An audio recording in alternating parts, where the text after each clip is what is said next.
May 16th Commissioner meeting to order. So the first item this evening is going to be the Pledge of Allegiance. Pledge allegiance to the flag of the United States of America and to the republic for which it stands, one nation, under God, indivisible, with liberty and justice for all.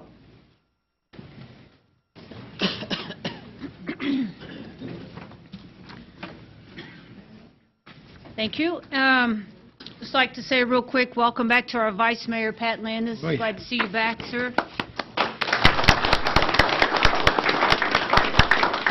I know it wasn't in the agenda, but it is now. So, anyways. He'll let you off. I know. I'm like, yeah. Tell what to Okay. do. The next item is going to see. He's already snapping that finger at me. Anyways, the next item tonight is public comment. So, we have 3 people on the list tonight. First one up is Mr. Ruiz. Limit to 5 minutes, please. And when you approach, please state your name, your address, and what your topic is, please. Larry Ruiz, 1906 McFarland, Junction City, Kansas. Good evening, Ms. Mayor, Commissioners, ladies and gentlemen. I just want to thank our outgoing commissioners. I really would have liked to have been on board with them and working with them. I was surprised that 3 of them fell out. These people cannot be replaced. But anyhow, I put my bid in for a commissioner's seat, for what it's worth.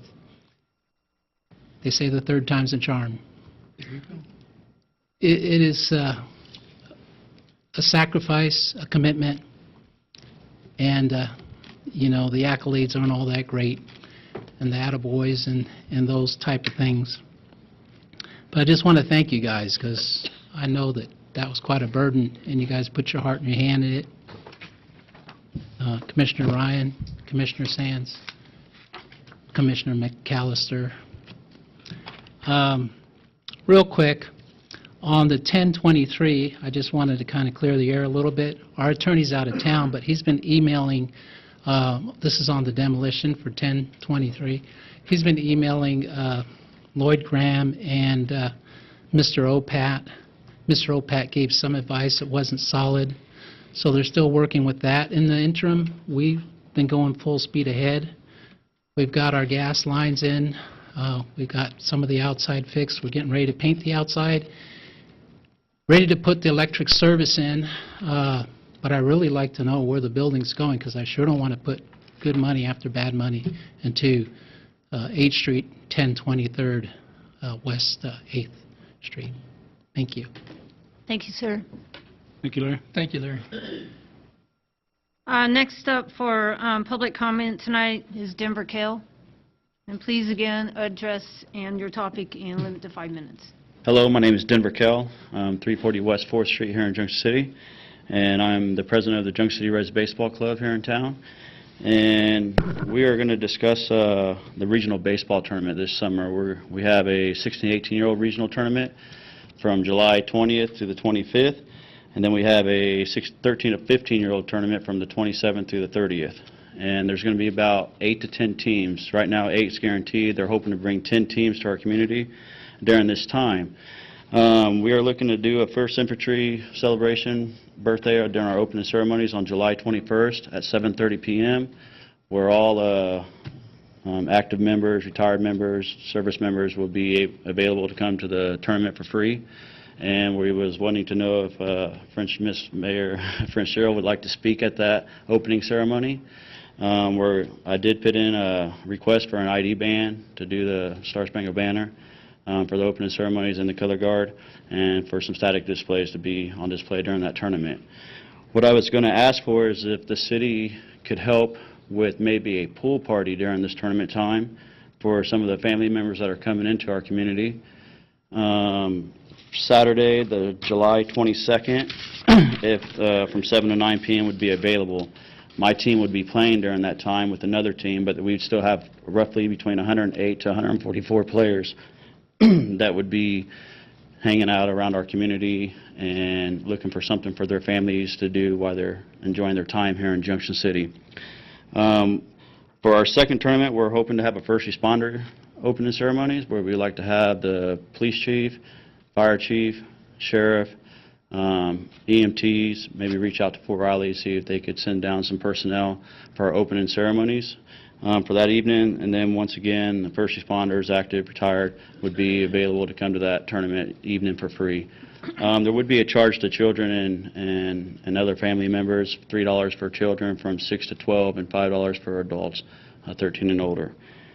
Once again, for that tournament, we was going to see if either a skating rink or maybe a pool party for that second tournament on that second weekend. It'd be a Friday evening, July 27th. If we could do something to help accommodate, the people coming to our community there. We will announce that we're having a 13 to 15 regional tournament next summer also. So we've secured that over this past weekend. Not sure of the date yet, but we'll once again have another 8 to 10 teams from all the different states coming to our community. Any further questions? I do have an email. I don't know if I could pass out a few cards. Yes. Yeah, you If you can. don't mind. I would suggest that Denver sends me your requests of stuff. I can run it by staff. Thank you. I mean, you tell me who you all need and what days you need it. No, I'm fine. Commissioner We're tells me if you want to waive fees, and I suggest you would for one night during each term before one of the events. I mean, you can waive fees if you want on those. But I'll have to coordinate with staff. So if you, you can give me, just send me an email what you just told me. Yes, sir. And we would still, since I would be coaching in there during that time, I would have somebody from our party down there making sure that, we have chaperones there to help the guests also. And hopefully we can do a pizza party. The JCJVA does a pizza party every summer, and so I'd kind of resemble that theme, of family members coming out and having a pizza party out there during their time. We're also trying to create a scavenger hunt, so they'll go out and maybe take selfies or do some things to our different sites around our community, like maybe out to the Fish Hatchery, the museum, maybe the Gary State Park, lakes, and things of that nature, maybe to give the family something else to do while they're here in our community, but something to kind of help promote our community here. So, appreciate your time. Thank you. Thank you. Thank you. And the last person, Stephanie Coleman?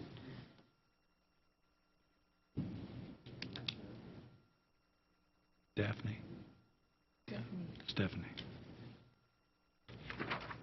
I'm Stephanie Coleman, and I live at 511 North Adams. And I wanted to bring up some topics about the bus stop at Spin City.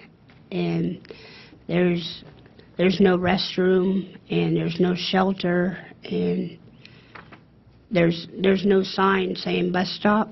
And we go to the bus stop several times a year because my boyfriend has seizures, so he likes to go see his kids and his grandson. So we're at the bus stop several times a year, and there's a lot of elderly people there, and maybe they could put a porta potty or a small shelter for like the wind and rain and all that, and then maybe on the side of the shelter they could write bus stop, because every time we're there, people keep driving in and out, because they're not even sure if that's the bus stop or not. So maybe if they could make those changes. So, okay. Thank you. Thank you. Thank you. Is that the Greyhound? Supposed to be temporary, right? Yeah, it's a temporary situation. I did email, again, I can't think of her name right now, last week. And it came back, she's out for sick or something, so I haven't heard back from her yet. But it's a temporary stop, and hoping that they can find a permanent spot. And that's, initially, that we found that spot to continue service in the area rather than we'll stop it and 3 months later we'll get it back. And we had, I think, all agreed not to do that. So it's a temporary situation, but I'll be in contact with him, and I'll see. Follow up. I'll follow up some more. Okay, thank you. Next item this evening is going to be consent agenda.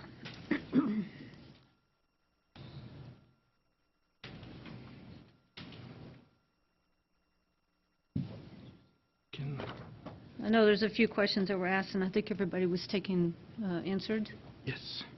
And just so everybody knows, when Shauna has things that we do every year, like Jim and JC, when it doesn't change and you've approved in the past, we put it under consent. I move to approve the consent agenda as described. Second. Okay, I have a motion and a second. Is there any further discussion? All those in favor say aye. Aye. Those opposed, same sign. Motion carries 5-0. Next item this evening is going to be several proclamations. So I'll start out with the first one, proclamation declaring May 2017 as Mental Health Month.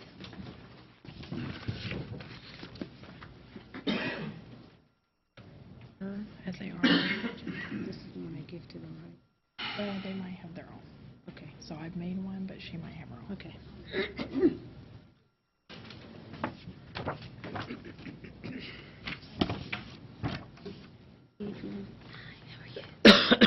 Nice cardstock one. Is that okay? Okay.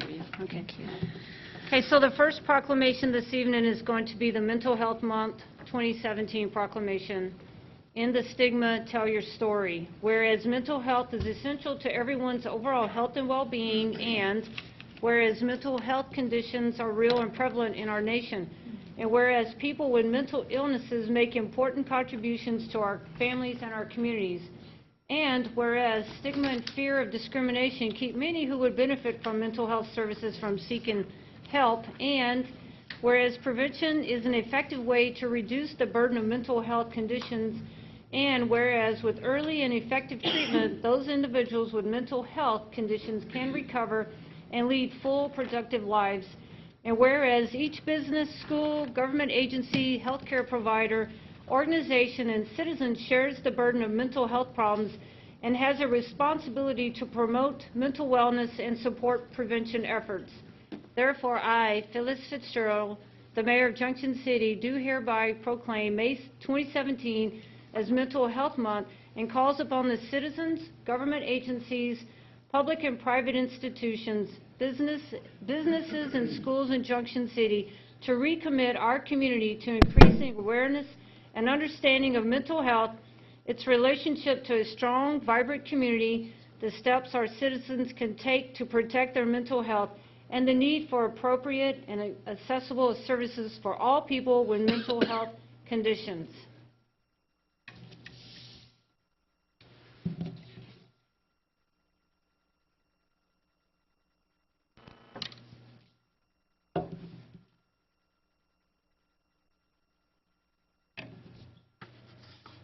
And I'll give this one to you. I need one. Because you can sign the other one.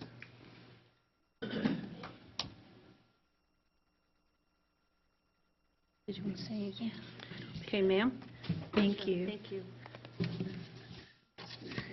Okay. Well, I come again before you for Mental Health Month again this year. I've been on the Pawnee Mental Health Board for 5 years now, and it's a very rewarding and experience, and I'm always amazed at how they manage to do so much with so little. We are a community mental health service organization to keep patients with mental illnesses in the community for treatment and support rather than shipping them off to some state or private institution. And this has become the momentum of mental health treatment in the last half a century, and there are more and more facilities like, or organizations like Pawnee Mental Health. You also are probably aware of the plague of our one state hospital at Osawatomie and the problems that they are facing financially and keeping the hospital open. So that makes placement at home even more important. Just some of the things that Pawnee Mental Health provides for. This year we served 6,954 individuals in the 10-county area. And so we have therapists who are skilled in individual, marital, and family problems, competency hearings for conservatorships and evaluations. A big one, of course, is substance use and abuse, anger management, domestic violence, medical evaluation and management of psychiatric drugs. We have 2 youth crisis houses in our 10-county area, and we have people who can get the children or teens to the crisis house from wherever they happen to be. Again, I thank Geary County for their support of this organization, and we are always happy to come tell you about our organization, and if you need more information or have any other questions, just let me know. Thank you. Thank you. Thank you, Joy, for your passion in the mental health area and for all others that work in that area as well. Next item is going to be a proclamation for the Kids to Parks Day. Whereas May the 20th, 2017 is the 7th Kids to Parks Day organized and launched by the National Park Trust, and whereas Kids to Parks Day empowers kids and encourages families to get outdoors and visit America's parks. And whereas it is important to introduce a new generation to our nation's parks, and whereas we should encourage children to lead a more active lifestyle to combat the issues of childhood obesity, diabetes, mellitus, hypertension, and hypercholesterolemia, and that's a terrible word. And whereas Kids to Parks Day is open to all children and adults across the country to encourage a large and diverse group of participants, and whereas Kids to Parks Day will broaden children's appreciation for nature and outdoors, and now therefore I, Phyllis Fitzgerald of Junction City, do hereby proclaim to participate in Kids to Parks Days, and I urge residents of Junction City to make time on May the 20th of 2017 to take the children in their lives to a neighborhood, state, or national park, dated 16th day of May 2017 by Mayor Phyllis Fitzgerald. So on May the 20th, I hope to see everybody out in the park playing.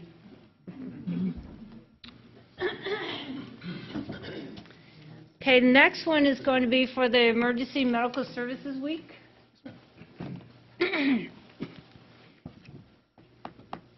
The proclamation, Emergency Medical Services Week, May the 21st to the 27th, 2017, EMS Strong, Always in Service.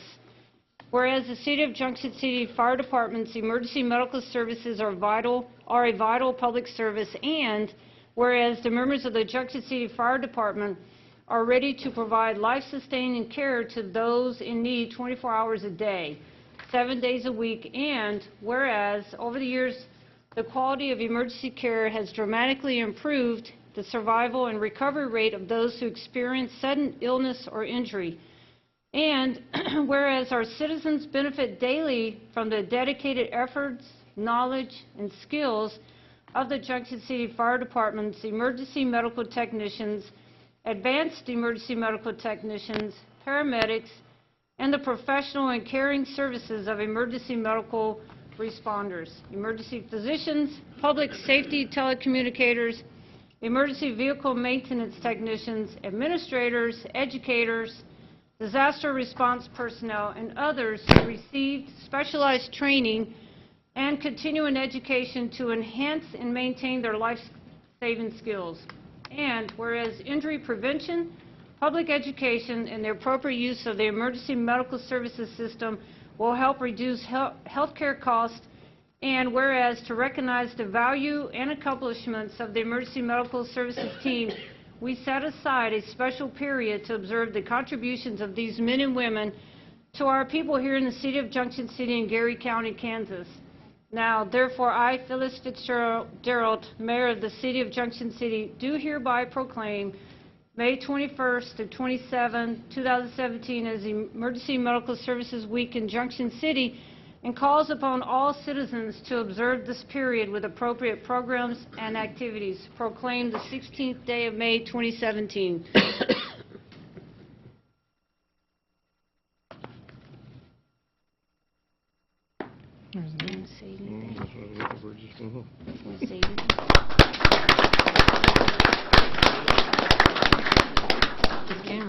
This is a good recognition of the people who put a lot of hard work and serve this community, and I thank you. Thank you, Chief. Thank you, Chief. Here, get a...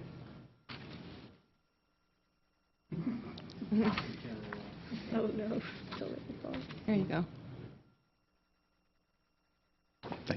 There you go. Okay, and the next proclamation is going to be the City of Junction Proclamation National Public Works Week. Same week, no, May 21st through 27, 2017. Whereas public works services provided in our community are an integral part of our citizens' everyday lives. And whereas the support of an understanding and informed citizenry is vital to the efficient operation of public works systems and programs such as water, sewer, streets and highways, public buildings, and solid waste collection.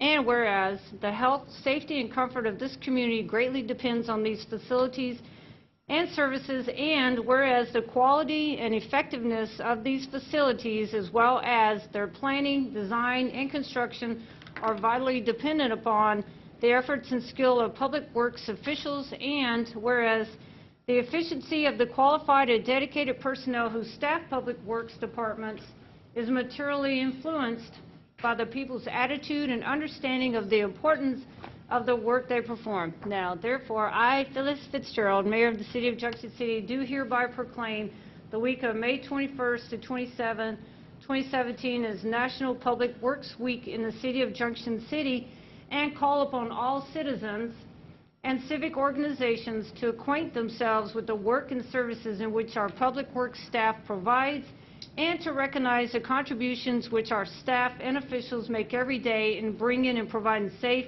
efficient, and quality public services. Given under my hand and seal of the City of Junction City, State of Kansas, the 16th day of May, 2017.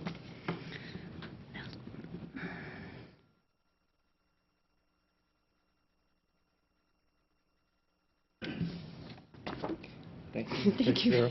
That was a lot.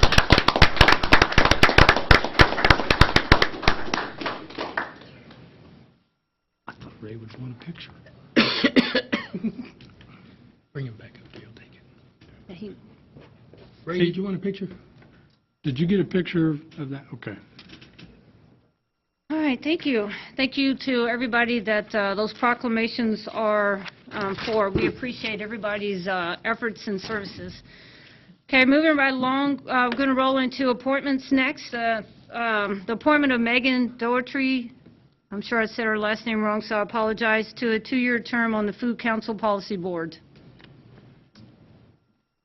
Second? Okay. Go ahead. Just another person on that board, I think can be up to 15 members, and this makes number 12. number 12, okay. Okay. So moved. Second. Okay, I have a motion and a second. Is there any further discussion? All those in favor say aye. Aye. Aye, motion carries 5-0. Thank you.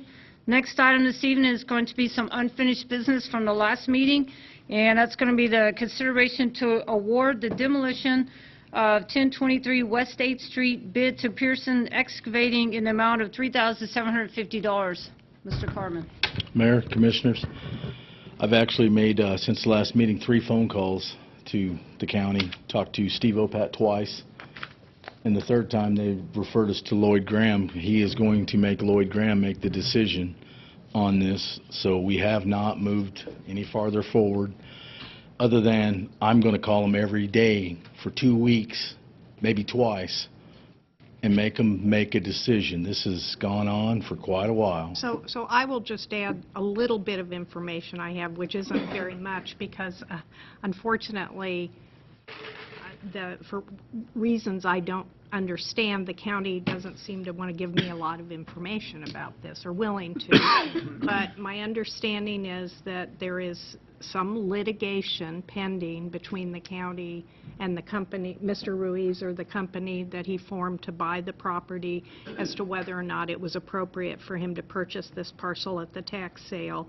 Mr. Ruiz is represented by counsel in Topeka, and the last I heard from Lloyd Graham, which was Friday, was that it simply hasn't been resolved yet, that the matter is still pending. And I asked for more information about it via email. Can you give me a little more information about the nature of the litigation? But I didn't get a response before the meeting today. Is the city allowed to take action while there are, Well, if the Things pending? city, yes, I think they could. I think what we would do, if you wanted to move forward and you wanted to avoid any claim by Mr. Ruiz or his company that they weren't properly notified, because that's the risk. When you demolish a house, the lawsuits over that action are always that we didn't due process. We didn't have sufficient notice, and, even if you didn't know we were out there, or you didn't know for sure, the burden's on you to give us notice, so we have due process.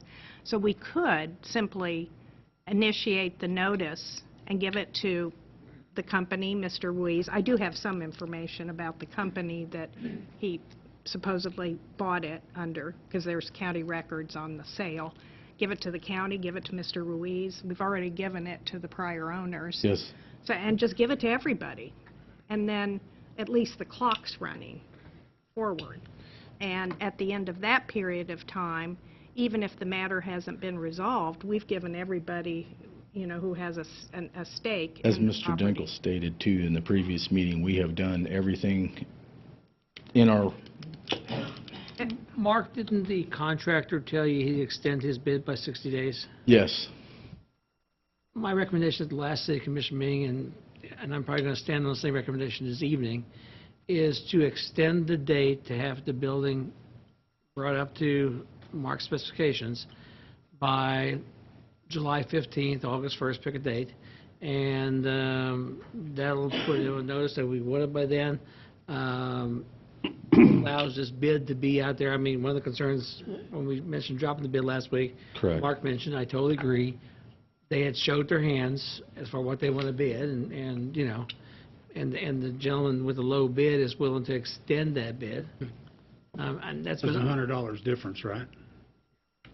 wasn't much, no. It's $100. Okay. 3850? Yeah.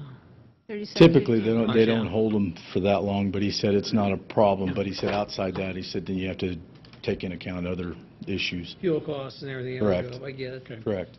I mean, that's been an option I think is still very viable from the standpoint of, and come mid-July, if he's rocking and rolling, Mark sees that, Mark says, hey, I'm satisfied that we're getting there. Yeah. I think we can, I think you've covered a lot of issues that way. One, he knows we set a date, here it's going to be, if it ain't done, we can't tear it down. This started in September last year, right? Yes, sir. So he's had 9 months. He's had 180 days nearly, instead of 120 days we normally give people, correct?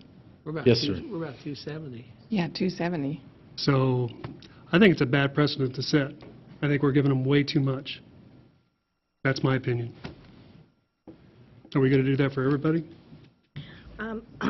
If I could just weigh in a little bit on this, I think the difference in this situation is that whether or not he hasn't been given a deed by the county, but the records the county gave me did indicate that he did give the county a check for the property. So, in this situation, he doesn't hold title to the property, but he clearly would have a legal claim to title. Yet that's not our, And that's what's that's not in our lit- problem though, right? No, it isn't our problem, but if you were the person who wasn't sure whether they were going to wind up with the property, you might be reluctant to put the money into it, because if he loses the lawsuit, he would have fixed it up and he wouldn't end up with the property.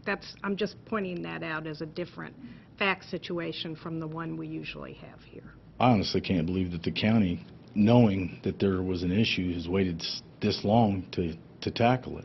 But nevertheless, it has to be resolved by the county because the tax sale's done by the county. And we have no interest in that. We can't be involved in that litigation. So without the due process that you've mentioned, as far as the notice and a drop-dead date, we could be open to litigation?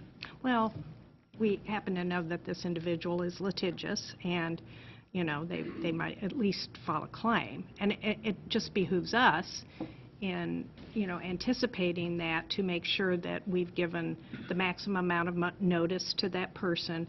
It isn't our problem, I agree, Commissioner Landis, that the person doesn't have legal title to the property. That's not our problem.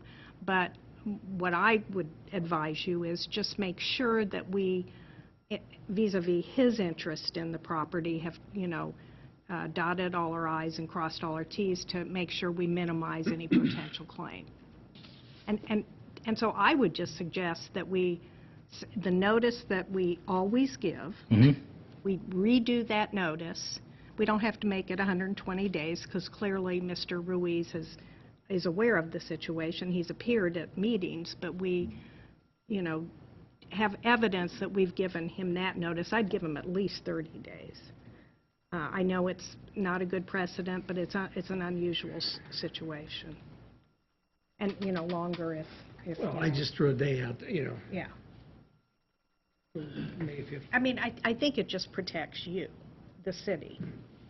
Even though I think it would be not a good claim, I think it could be made, and then you've got the expense of defending it.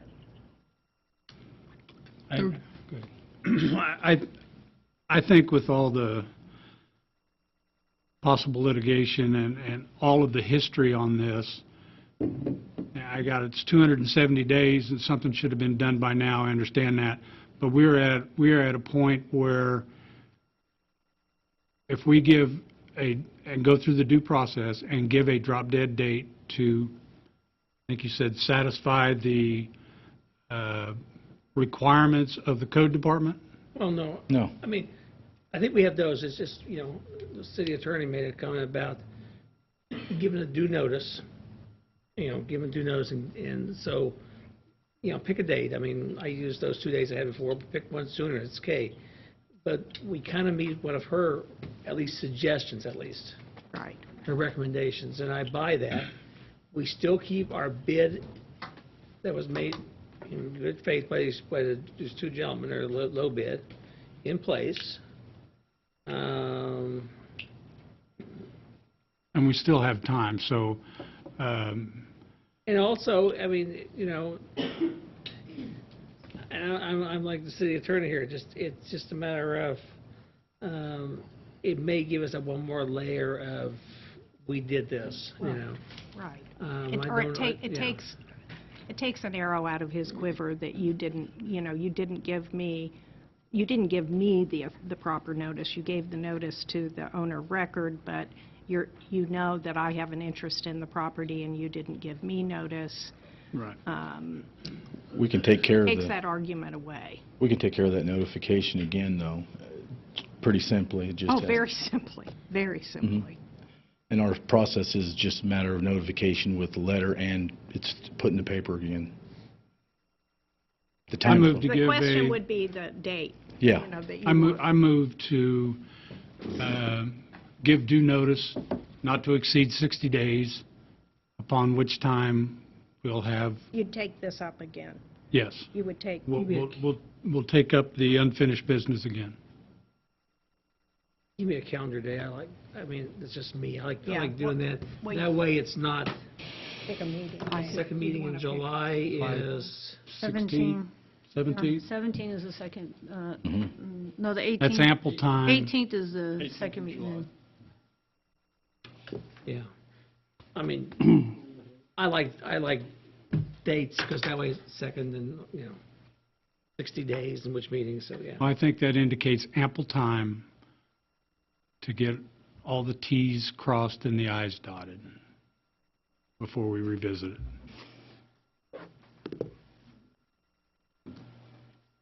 And I would think that 60 days, hopefully, that Mr. Ruiz will do what he needs to do to get that property taken care of. He also is waiting for a decision because he doesn't want to invest more money into That's it if it's... not our problem. I agree. We're here to take care of this. Because the reality is that if his decision is really, what risk do I take here? Because the problem can go away for him if the county is, which I understand the county is taking the position he shouldn't have bought it at the tax sale in the first place, because it was other entities that he owns owed taxes, and you can't buy property at a tax sale if you yourself are behind on taxes. And he was forming entities to do this, but that's, form over substance, and that isn't appropriate. He can give up the property. The county will give him his money back, and he can give up the property. So he has that option as well. I believe. I mean, I haven't talked to the county councilor because he hasn't called me. Second.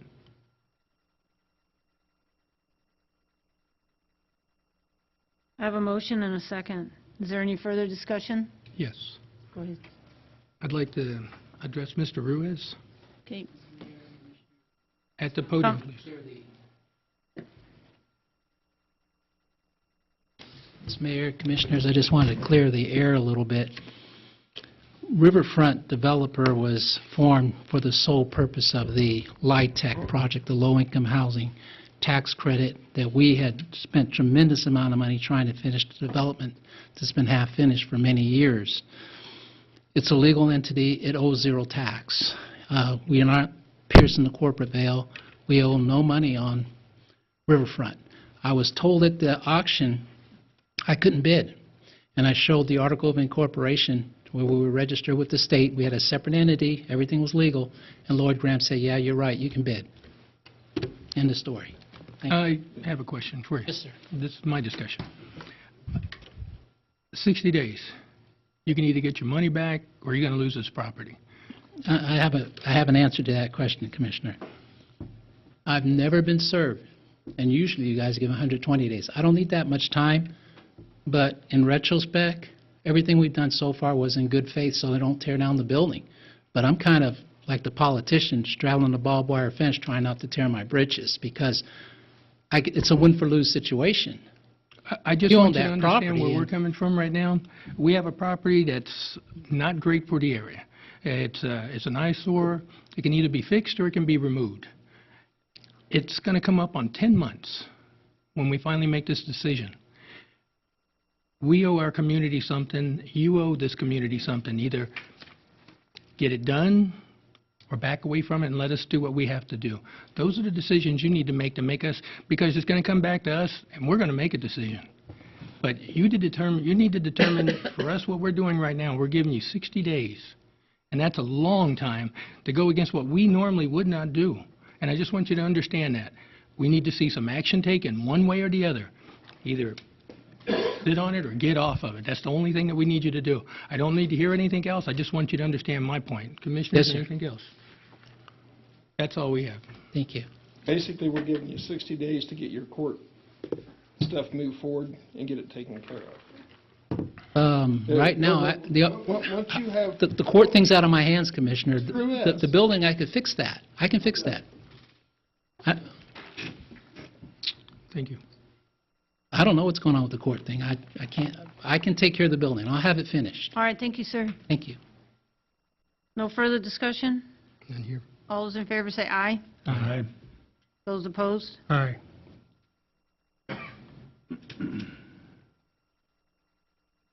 Next item on the agenda this evening is Carried, going to correct. be... Thank you. Pardon? Motion carried. Yeah, I'm sorry, motion carries, 4-1. Okay. Next item this evening is going to be under new business, consideration of the Community Development Block Grant Survey Guidelines. Mayor and Commissioners, as you know, the Quality Play for All group has come here a couple of times, and they're wanting to apply for a Community Development Block Grant. One of the things they have to follow is they have to do a survey to determine the lower and moderate income, or you'll hear us say LMI, in the community, because to get a Community Development Block Grant, 51% of your community must be LMI. In some communities, the 2010 census will show that they were above 51% LMI, and so no surveys are needed. I believe we were in the low 40s in the 2010 census, so a survey is required to show they're 51%. This is simply just saying, and I don't see any issues with the survey instrument, how they plan to do the survey. It's real standard stuff here. So basically all we need is approval that you approved our survey method. They'll have to go through all the process of doing the survey and everything else. And who's funding the survey? Is it They are. EDC? No. May I ask a question? To the podium, please.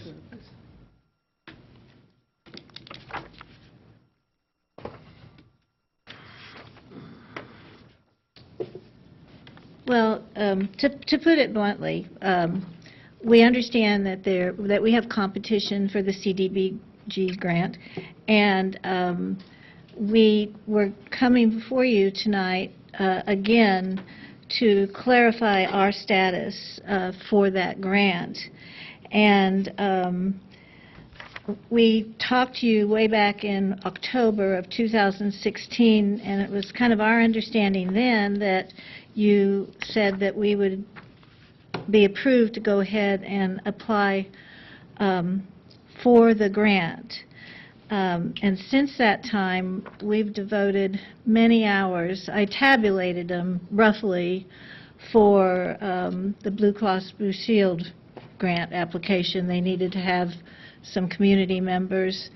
And among the four of us, we've probably put in 400 to 500 hours just trying to get this planned and straightened out.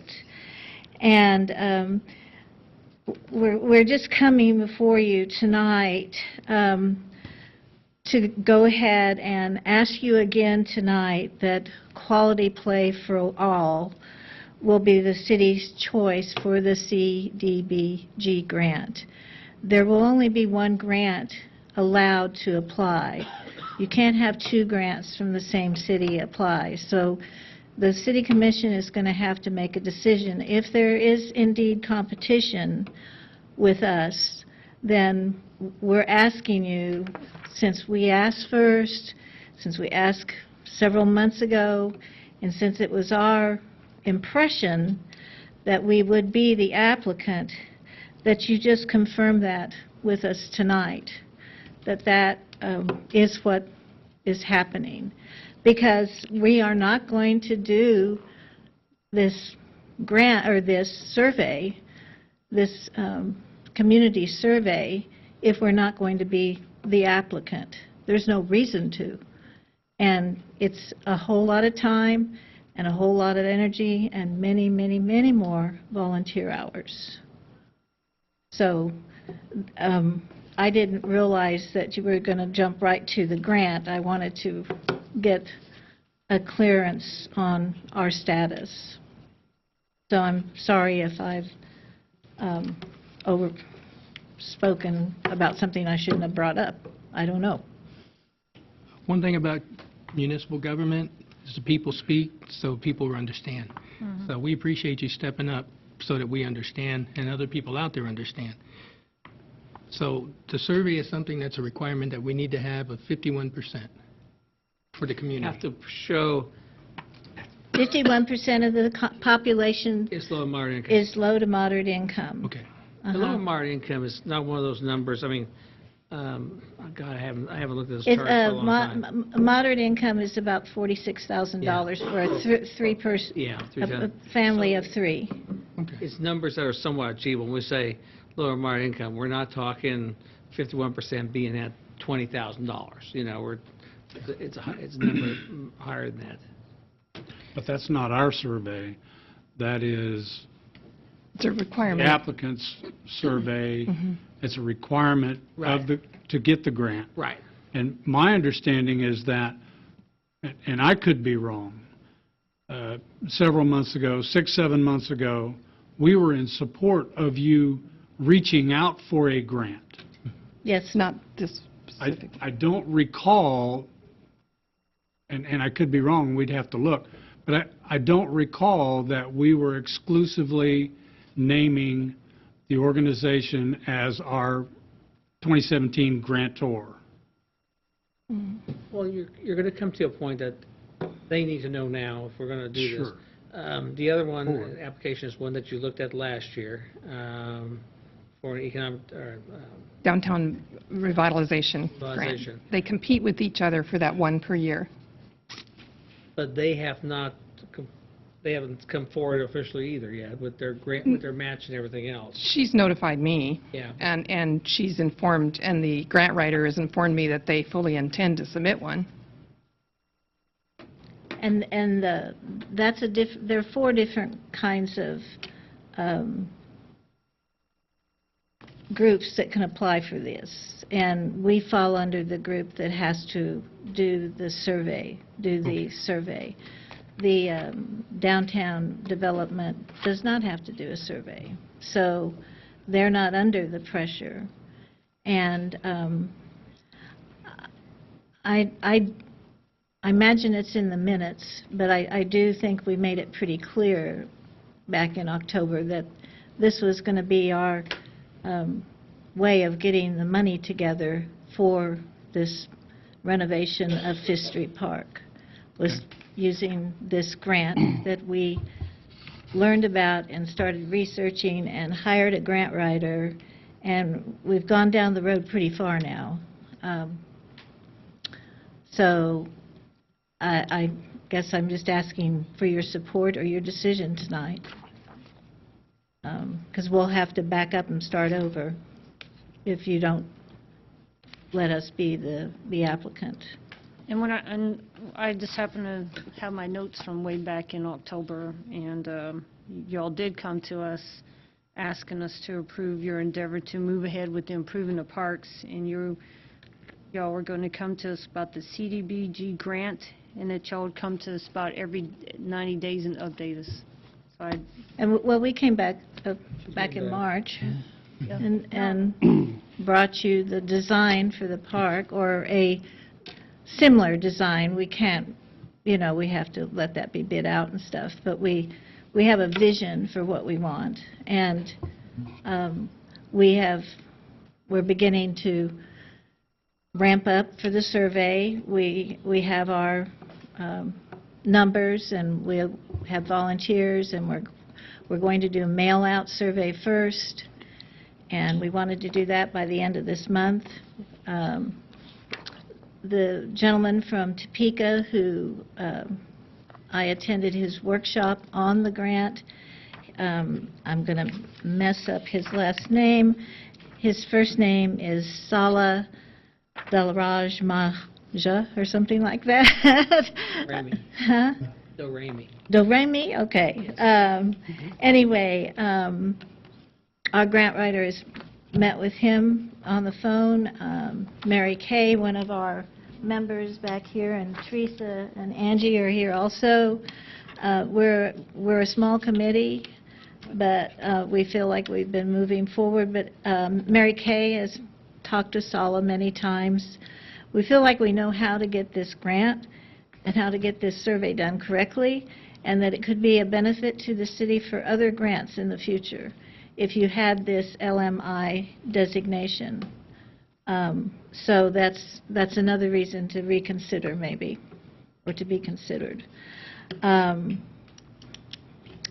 a survey, I didn't go, Cheryl went to this, our surveys, if they prove LMI, does it allow us to use that same LMI for future grant applications until the next census? No, only for 2 years. Oh, for 2 years, okay. Only for 2 years. They're only good for 2 years. Okay. I didn't know what the latest law was. I think we need to honor the understanding that we had with this group. Yep. They're the first in. They made application. They've done everything they said they were going to do. I think it would be in very poor spirit of the community to, change oars in midstream on these ladies that have worked so hard on this. So I think they were the first in. 6 months' time, new year, and put a new application in. So I think we need to honor what these ladies have done and move forward. It's the only request I've seen. It's the only request I've seen. Right.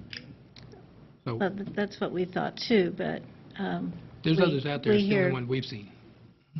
we've been told differently, so. And we definitely were all in support of the park.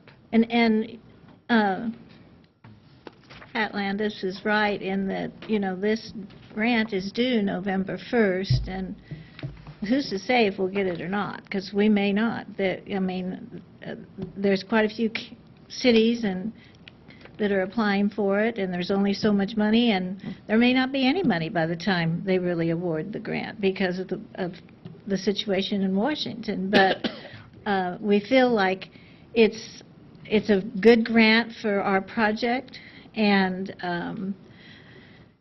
that we're going to have it done by November 1st, or probably 2 weeks or 3 weeks before, because we don't like to work up to the deadline.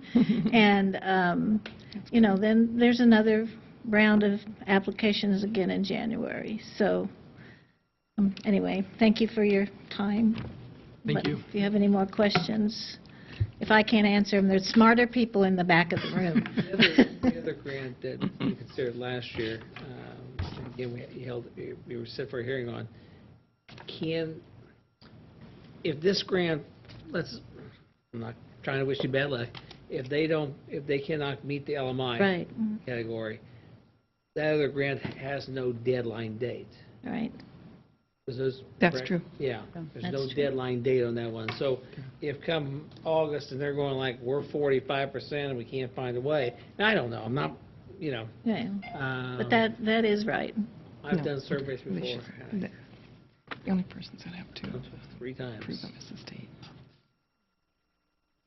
Okay, Thank you. Thank you. thank you.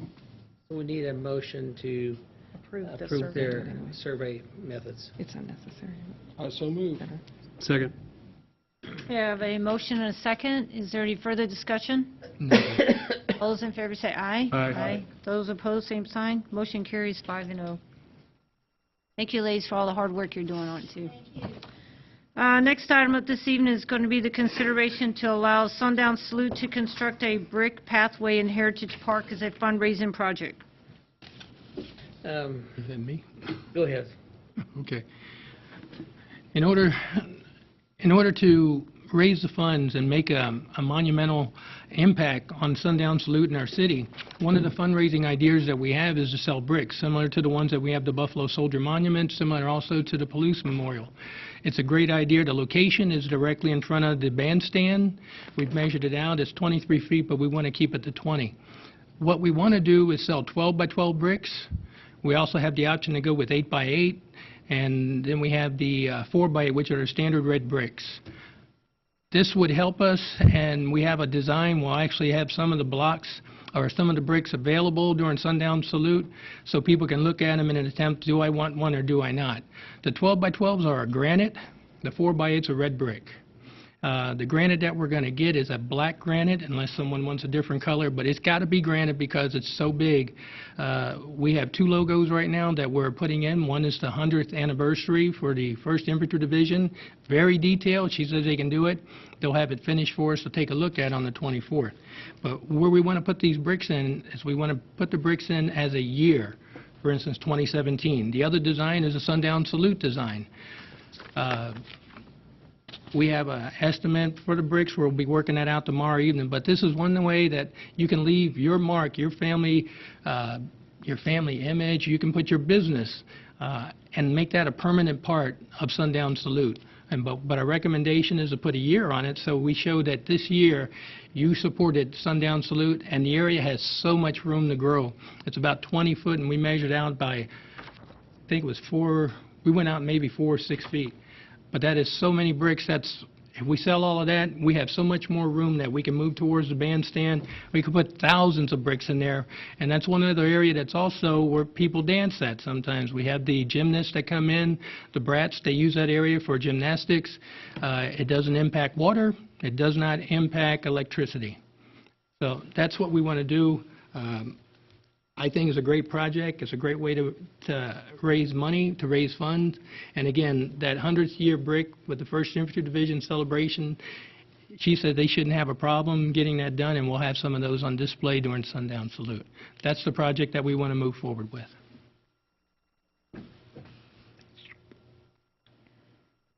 Well, I'll just put my 2 cents in on the bricks. I'm not against a fundraising brick project. The only thing that bothers, or I am a little hesitant about, is Heritage Park it's a park where we're honoring different war times. We're honoring the Vietnam vets or World War I, law enforcement. That's the only thing that's kind of bothering me a little bit is because of the theme of that park. I'm not against bricks, maybe not in that park necessarily, though.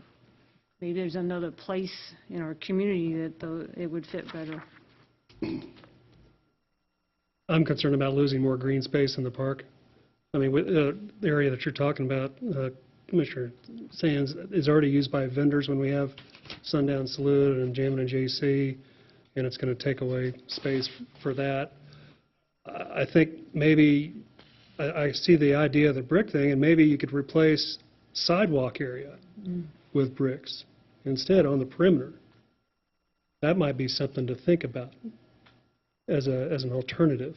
I'm concerned about one more thing in there limits what can be done there, because we get thousands of people, as you well know, just for Sundown Salute, and I'm afraid it's going to take away space.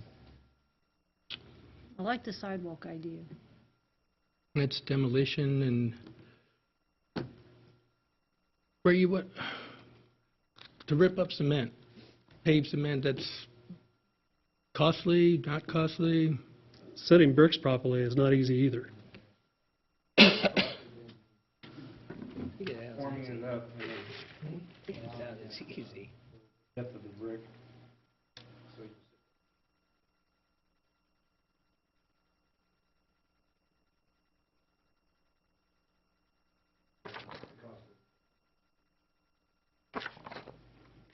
But the area in front of the bandstand, we've never put any vendors in there. It's between the seats and the stage, the grandstand. There's never been any, actually it's a dance area. That's when bands play on the stage, the little bandstand. It's actually where people get out and dance. Juneteenth, they'll be out there dancing. But they'll be dancing on grass. And that was the reason we thought about the bricks. It really doesn't come out very far. I'm hearing what you say, and we'll take it back to the committee tomorrow. We initially had thought about yellow bricks, making it a yellow brick road into the park. But people thought different about that. You're going to rip up a sidewalk and put bricks in. They're hard. So maybe we can find another area. Maybe it's in front of the municipal building where there's a little bit of grass. I don't know. We'll take it back to the committee. We have a couple of Sundown Salute people back there. I don't know if you want to come up and say anything. Probably just need more. Okay. We'll talk tomorrow. Anything else? Commissioner McAllister, Commissioner Ryan, anything? Any thoughts? Well, I like the idea. I'm not sure. Location. I'm not sure of the location. And the sidewalk makes sense to me. That's initially what we thought. We were gonna make it a yellow brick, but boy, that ran into like a brick wall. I'd rather Pardon see the it pun, right? tied to the 4th of July, Independence Day, because that's part of the national heritage that we're supporting there with that park. I actually liked the sidewalk, but like I said, it didn't go very well, did it? Yellow wouldn't work. Yeah. Sorry, Mike, your yellow shirts. I was thinking armor yellow. It'll get stained up, too. I mean, We'll do more. It'd be tough to keep clean. We'll have more discussion on it. The bricks will come. We just need to find a location.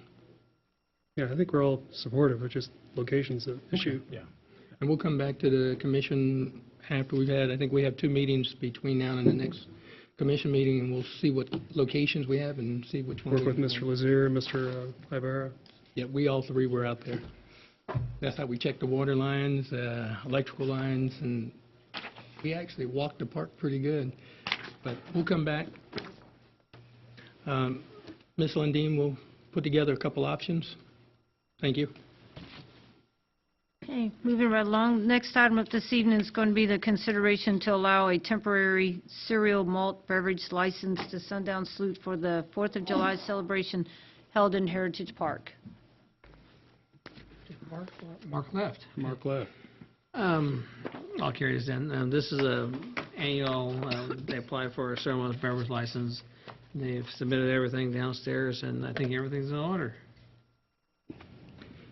I move to approve the special event to allow Sundown Salute Incorporated to temporarily sell cereal malt beverages for the 4th of July celebration held in Heritage Park. Second. Okay, I have a motion and a second. Is there any further discussion?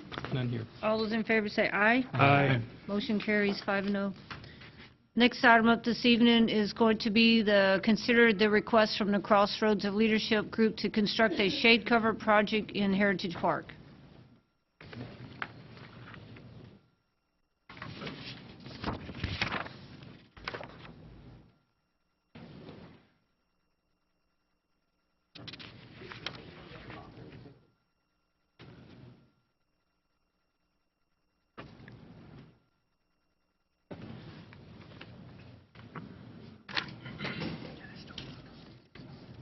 Do you have another member back there, too? Do you have any more of your crew with you? Oh, he's trying to We like to see you all. I was counting, I didn't know where he went. Mayor, Commissioners, on behalf of the soon-to-be graduating Crossroads of Leadership class, we'd like to present to you a shading device for Heritage Park and trying to keep with the theme of the Heritage Park. It's going to be a pergola-type wooden structure that's going to cover the benches that face the bandstand. Okay, we have been working on this for quite some time. It has been through an artist rendition to Mr. Deem, who did the architectural stuff, to Call Valley Engineer. I mean, these people are phenomenal. They've donated their time and effort to help us get this far. It's been down through the city codes. Mr. Carmen has looked at it and got the approval, notified me of that tonight that it's been approved. This is at no budget impact to the city. It's going to be a wooden structure in a pergola type environment to keep with the theme of the park. And we would like to get your permission to build this in the park and raise the funds at no cost to the city. Like that last part. No cost. This is the same area that you just described where the bricks were going to go? Yeah, the bricks would be in front of the benches, and actually, yeah, this will be over the benches, and the bricks would have been in front of the grandstand. Okay.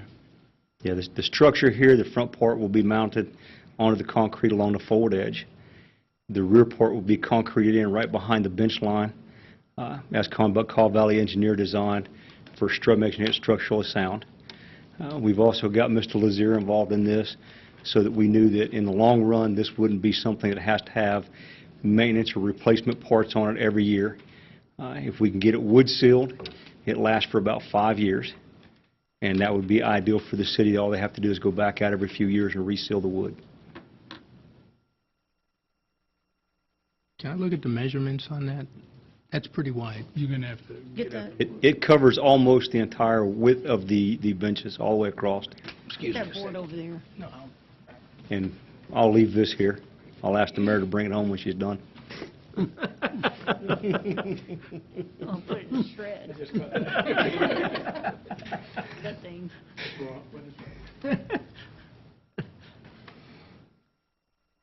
I think it's an excellent idea. It's something that's been needed in that particular area for a very long time. It would enhance the park, and it would also provide shade. I've seen kids sitting out there in the sun at various programs. That's perfect. That's perfect. Great work. And I think a lot of folks through the city have talked about a lot for quite some time, getting some shading over it. So I think it's a fantastic project for y'all that you good came up distance with. across there. Oh, okay, I thought it's those rest of us that have it. Yeah, once we gain approval, if we get that, we'll continue with our fundraising and donations so we can get this project off the ground. May I dare ask what the estimated cost is? I've heard a lot of numbers, but right now it's currently at the lumber company to come up with Okay. an actual number. It's estimated about 15 to 20,000 at the moment. So that's our fundraising goal.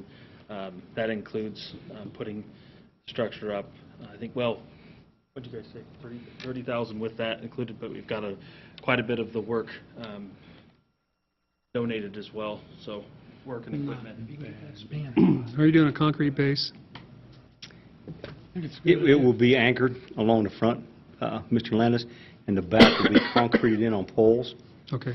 along the I just back seen edge of the the sidewalk. rendition, looks like there's a concrete or brick base or something like that, so Yeah, that was our artist rendition. We have an Okay. artist, the guy who did last year's project. we're going to leave it as grass. Yes, sir. Okay. That'd be nice. Nice grass. That rendition was actually created before we actually had the plans back. Oh, were you looking at the pamphlet? Yeah, this has been a long process Yeah, of thinking about this. A little bit before we modified. That's why I asked. No more concrete. I will make a comment that last year during our Juneteenth, and Ms. Means back there, or she'll testify to that too, we had a lady that tried to sit out there, and in that 90-degree plus temperature, we had our local J.C. Fire Department come out and have to revive one person. She tried her best to sit out, but that area is hot.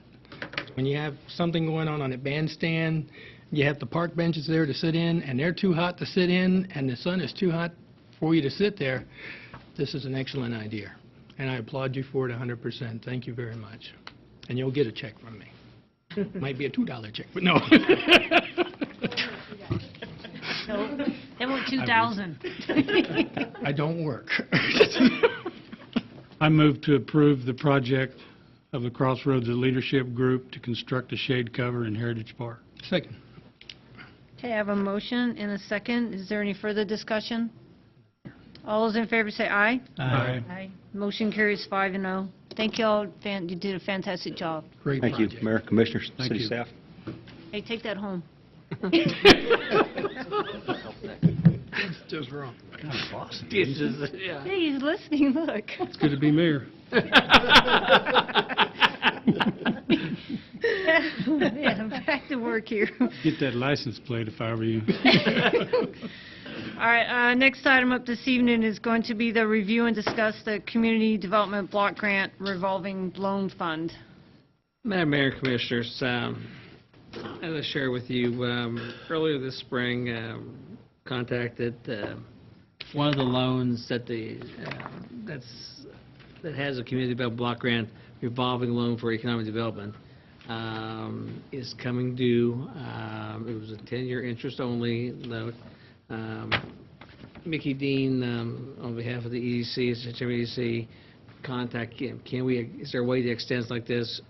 Cheryl made contact with the state. They came out and went through all our records and found that we got some problems with our CBG revolving loan fund.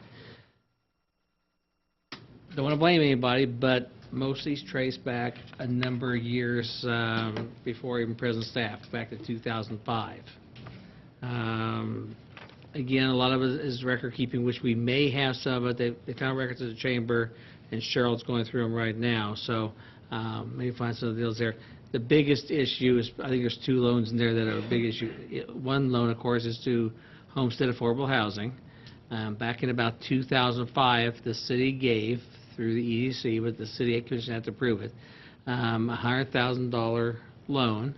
They paid off roughly $75,000, or they're under $75,000. They ruled that loan should have never been given because those funds should have not been given to a not-for-profit entity, and the city had. It is, the question would be, is we want to go after that money, and there may be some issues with that, and I think there's a lot of these people want to talk about if we want to go after the money from Homestead Housing because of the other issue we have right now, but that's for itself. But I believe, they're insisting that we have to pay that back because we should have made the loan. Now, we're not paying back the $100,000, we're paying back $25,000, and again, this goes back to 2005. It was something that was done. The other issue, of course, is the interest-only loan, and basically we've been told that, no, we got to collect on it, and we need to make the effort to collect all the delinquent notes. Correct me by Mr. Cheryl. We need to collect all the notes. The downside in some of this is we'll spend money trying to collect when there's no money to collect. Some of these are out of business already here, and just, and so maybe go through the motion, but you can only get so much out, so much. So I think the big issue is, and the other option is they would like to take all of our remaining money. It's their money that we were handling for loans. That's good and bad. The one side is we haven't made a loan for 2.5 years. The first loan was made shortly before, right when I first came here 2.5 years ago. We haven't made any loans since. So there's been a lot of pressure statewide, and Charlotte's been to a seminar and says, if you don't use the money, you don't need it. And so we've had those issues. The problem is becoming and it wasn't treated this way in the past, but it has to be in the future now, that we need to require collateral and everything else. So it's not as usable as maybe it used to be. I'm not saying we did it right, but it was done that way. So I don't know if that's the big issue, because if the money goes back, it's not taken away from the city. I mean, it's taken away our use of money, but it's not city money going away. I mean, it wasn't funds that we could have used to pay off a bill, or build a street or anything like that. But I think the two issues that are on the forefront first is the one to the nonprofit, that we be required to pay that back to just get rid of it.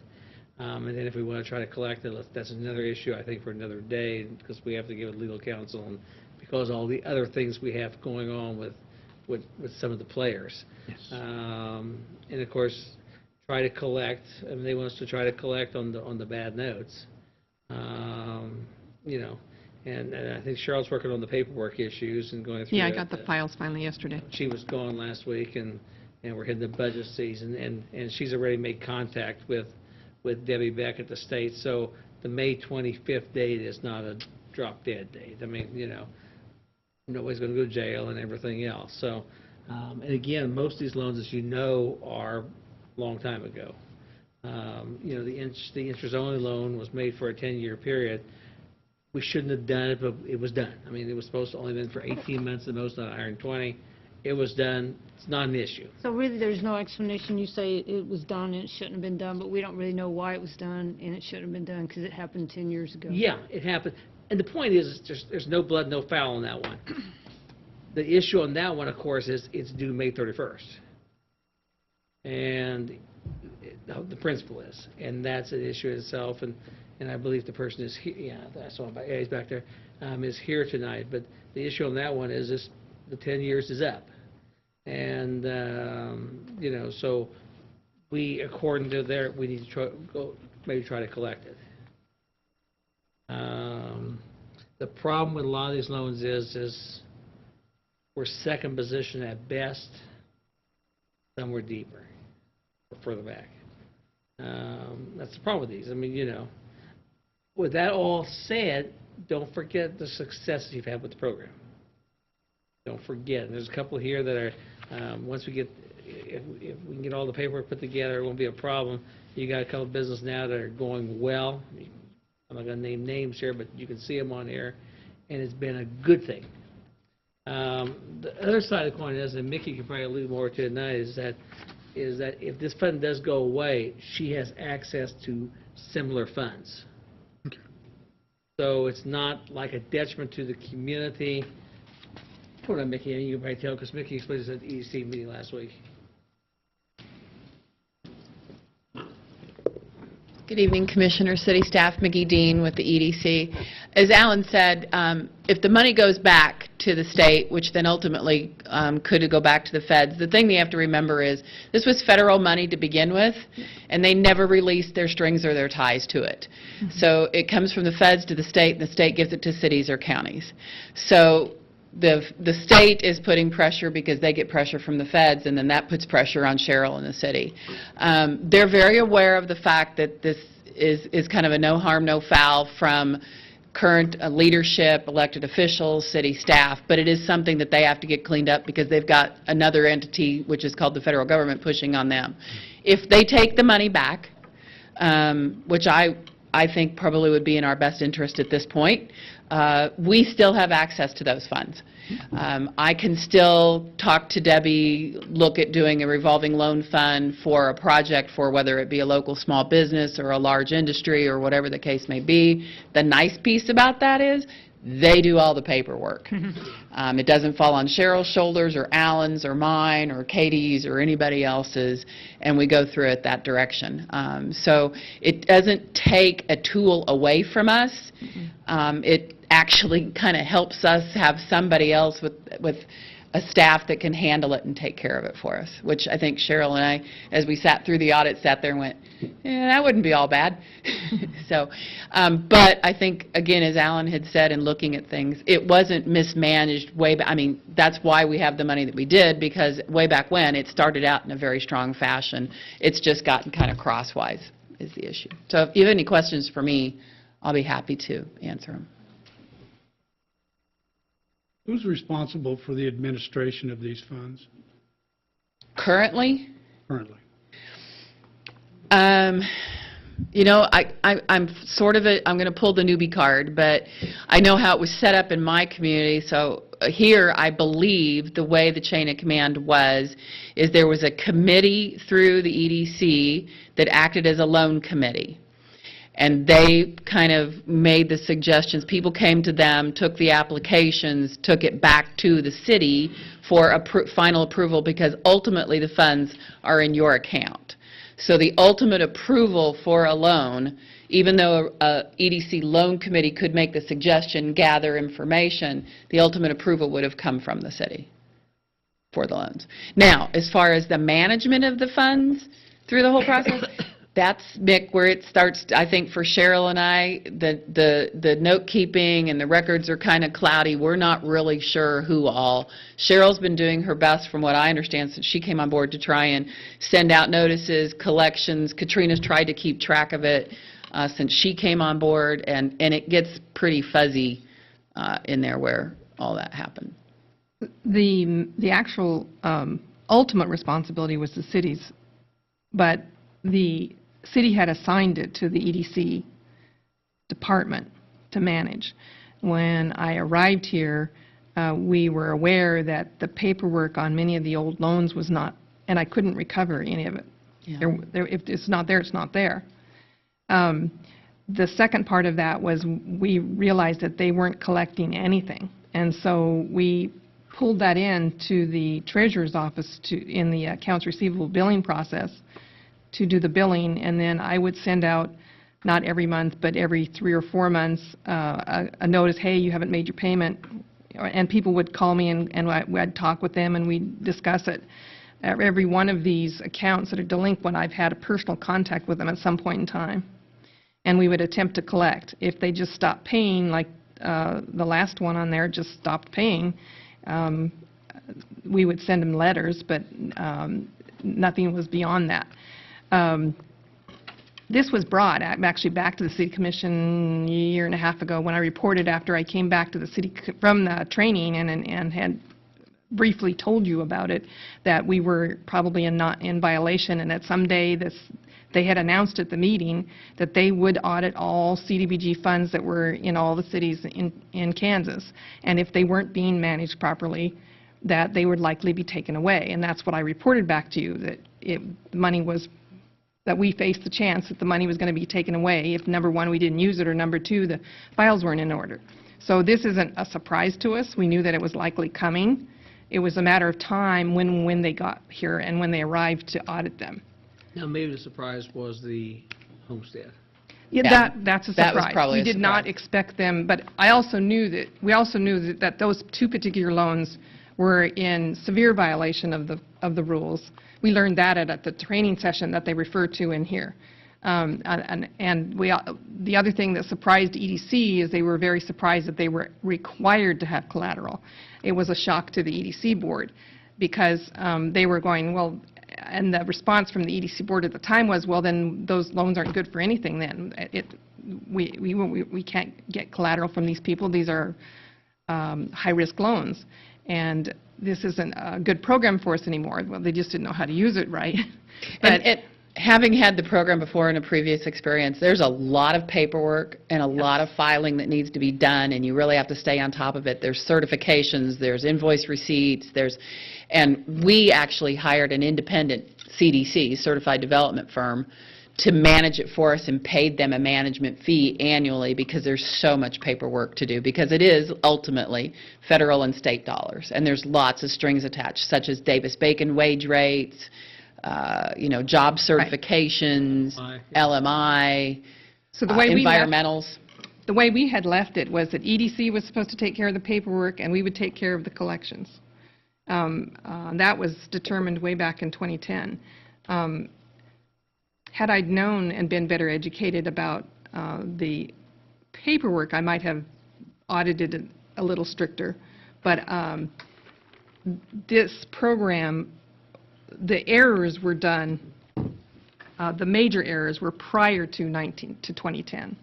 The major errors were I'd say probably 2005, 5 and 7. 5 to 7, yeah. 8 or something. From what we can, and Cheryl and I have, along with Katrina at the Chamber, have dug and dug and dug to find as many files as we possibly can. And if you'll recall over the years, I have numerous times said that the filing systems here prior to 2010 were horrible. We couldn't find documents, we couldn't find contracts, we couldn't find hardly anything. And what we could find, we had to search through boxes after boxes after boxes just to find the stuff that we found. And ultimately, this is a leftover of what we were dealing with from 2010 prior. And it's just now coming to come back at us. Are we going to be henceforward expecting to have to pay out more money because of those loans besides that $25,000? No. The two things that they're requesting of us was that we pay back the money that's still owed on the homestead housing, and that we attempt to collect, we will, the 300+ thousand that's in the fund right now, we give back to the state. Turn that back. We send that back. We give back the 25,000, and then we attempt to collect on every note that's still pending. Even on this list since then, S&J has paid off their loan. Arrange has already paid off their loan. And so what would be left, JC Mortgage is still court order, and that's already gone to court. So the left would be the others, all the others, 1, 2, and 2 of those make regular payments, and so we were looking at 1, 2, 3, 4, 5, 6 of them we would probably have to take to court, and 1 of them is filing bankruptcy and has given me notice of such. Verbal notice, not formally yet, but a verbal notice that she's filing bankruptcy. There are some that are current So there are some that are current, and the 5 or 6 that we would have to actually take to court if they. And that is where I had notified EDC in writing last year sometime and had discussed it with management that the only option was to take these to court. What we need to probably do is have Cheryl send letters out to them, say, this is your final notice. Final, and then we start the processes. How does this affect the community development block grant for the park folks? I asked that question, and they said it does not affect it.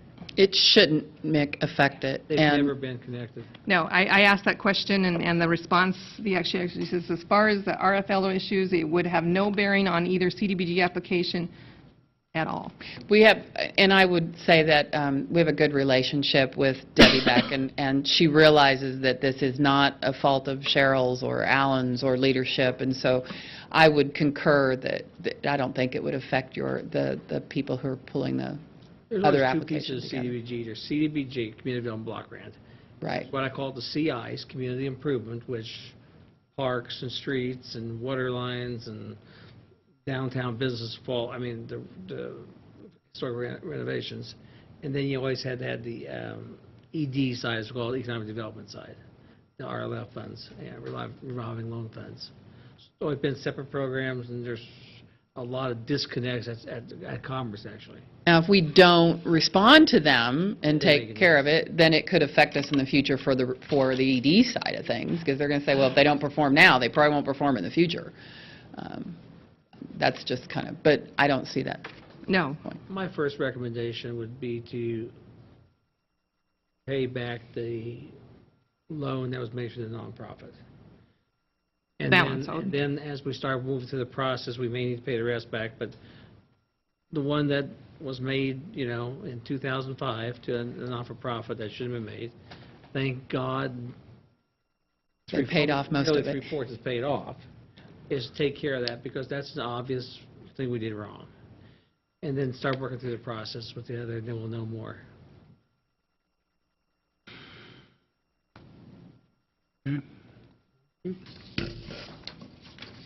that money due? Now? That they want us to send it back as soon as This possible. is May 26th, but, Yeah. and again, 25th, but I don't think there's a, I mean, if we say that, we're going to do that and we do it, I mean, I've already asked her that if it's okay to extend, and she said she agreed, because I said there was no way I could get through all that paperwork between now and the 25th. And you're going to be able to find it in this year's, current year budget to pay that back? we have to. I mean, Yeah. It's like anything else. We don't have a choice. There goes that fire truck. Jim will write a check for that, too. Yeah. And the pergola. Don't try cashing it, though. It'll be all over Junction City. Well, I guess the bottom line, an error was made. Yeah. It's recognized. Yep. It's being corrected. Moving forward, we are going to make sure that we do the right things in accordance with the state and the law and all that. We're Well, we better do. for it now that we know what we need to do in the future. Right. It's unfortunate, but we'll take care of it, and we still have access to that opportunity for our companies and the people locally. So that's the good news. I mean, we're not being penalized for that, so, Thank you. thank you. Do we need to do anything on it? We need to do them, it could be the 25,000, or be just in the next check, Yeah.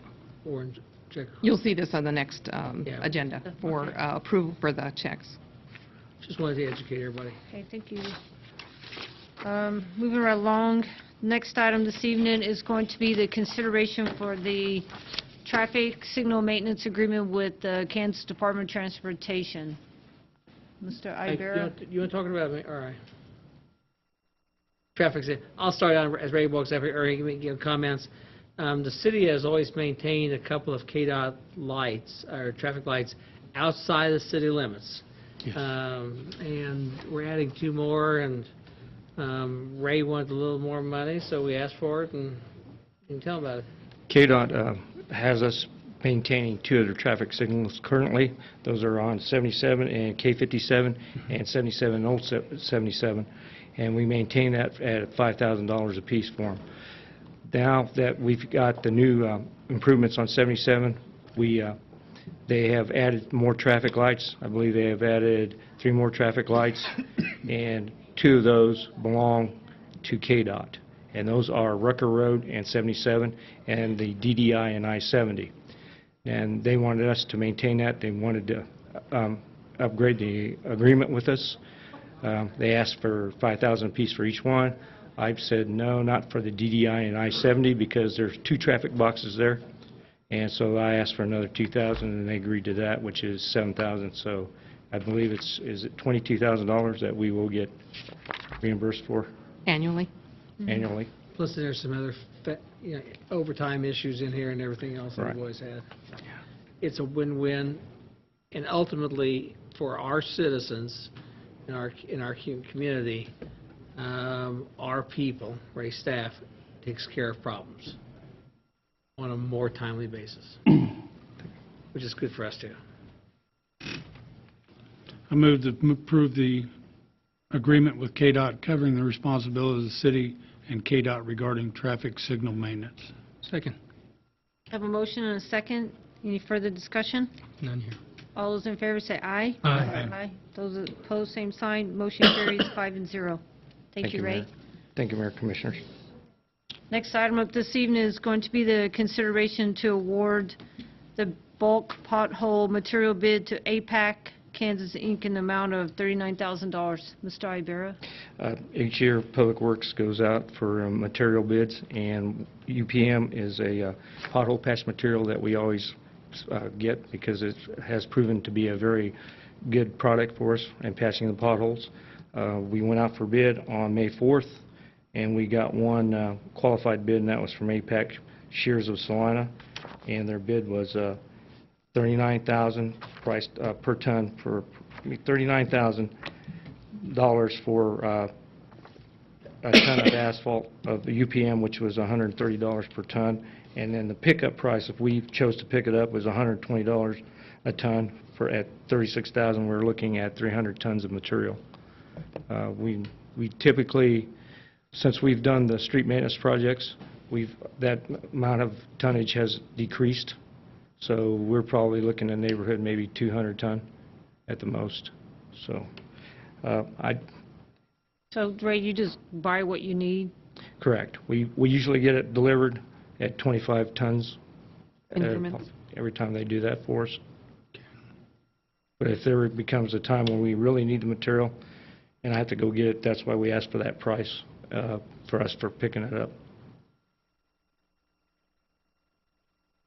Good way to do business.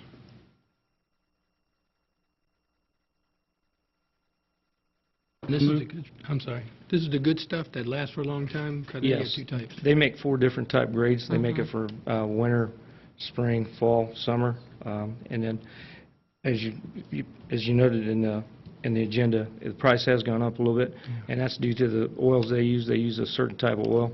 They can't, not the regular oil that you would use in regular asphalt, because this stuff's got to be pliable. So that's what sometimes drives the price up and down. Okay, appreciate it, thank you. I'm sorry.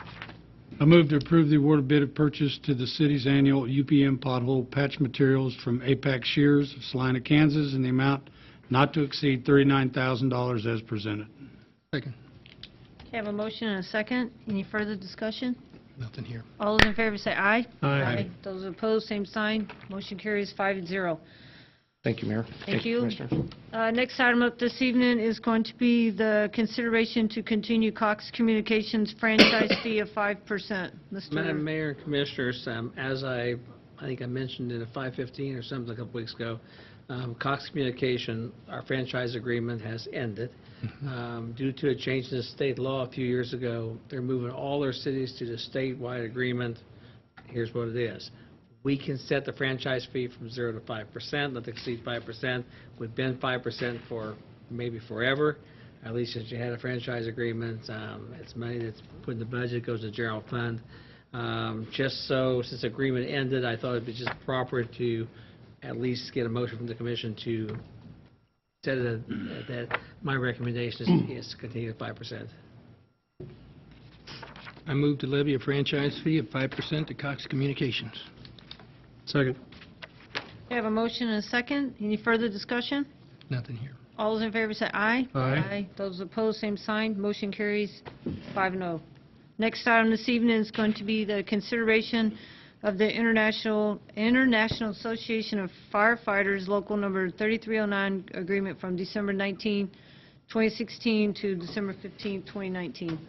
Madam Mayor, Commissioners, before you is a collective bargaining agreement with the International Association of Firefighters Local 3309 and the City of Junction City.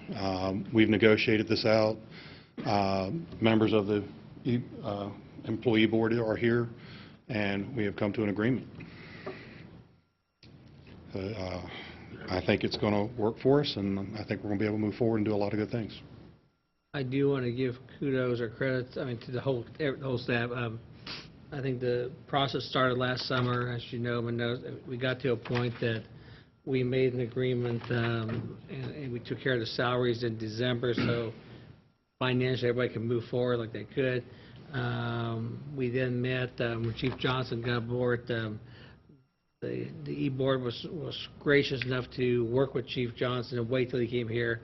I think that's a good thing to do, because hopefully he'll be here to 3 years of the agreement as well. So have him part of it. Have him part of the whole process has been good.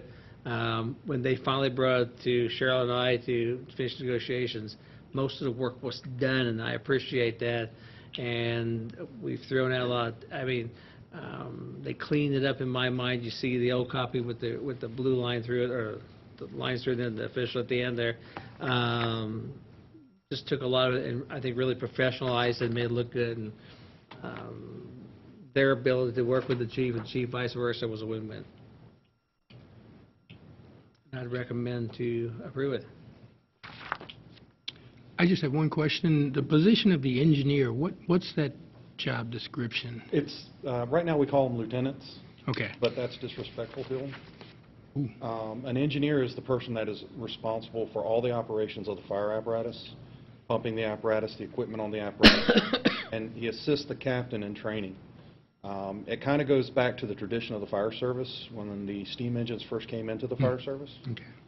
The cities would actually go down to the rail yard and hire trained engineers to run the steam engines. Makes sense, yeah. And that's where the term engineer has come from. And the term fireman came from the guy who came with him. Because on the train, you'd have a fireman and an engineer.